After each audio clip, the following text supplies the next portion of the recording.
बिस्मिल्लाहिर्रहमानिर्रहीम। अस्सलाम वालेकुम दोस्तों, अपनी इस नई वीडियो में तमाम दोस्तों को खुशामदीद कहते हैं। सऊदी अरेबिया फ़्लाइट्स के मुतालिक एक नई अपडेट अभी से कुछ देर पहले सऊदी गज़र रिपोर्ट के मुताबिक एक ट्वीट शेयर किया गया है जो आपसे शेयर करते चलें। सऊदी गज़र रिपोर्ट के मुताबिक इकामा, रेजिडेंसी परमिट, एग्ज़िट और री इंट्री वीज़ों के साथ साथ बैरून मुल्क मुकीम गैर मुल्कियों के विज़िट वीज़े जो कि अब तक सफरी पाबंदी का सामना कर रहे हैं की मुद्दत 30 सितंबर 2021 तक बढ़ा दी जाएगी। सऊदी प्रेस एजेंसी ने मंगल को एक शाही हुक्म का हवाला देते हुए रिपोर्ट किया, इकामा और वीज़े की मुद्दत में मुफ्त तोसी वज़ीर ख़जाना की तरफ से 2 मुक़द्दस मसाजिद के निगरान शाह सुलेमान की हदायत पर दी गई है। हुकूमत की मुसलसल कोशिशों का हिस्सा है जो शहरियों और रहायशियों की हिफाजत को यकीनी बनाती है, इन पर माशी और माली असरात असरअंदाज नहीं होते।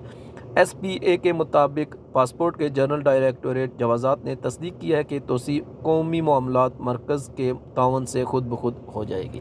तो दोस्तों, उम्मीद करते हैं आज की इन्फॉर्मेटिव वीडियो आपको अच्छी लगी होगी। मज़ीद इस तरह की इन्फॉर्मेटिव वीडियो हासिल करने के लिए हमारे चैनल को सब्सक्राइब ज़रूर करें।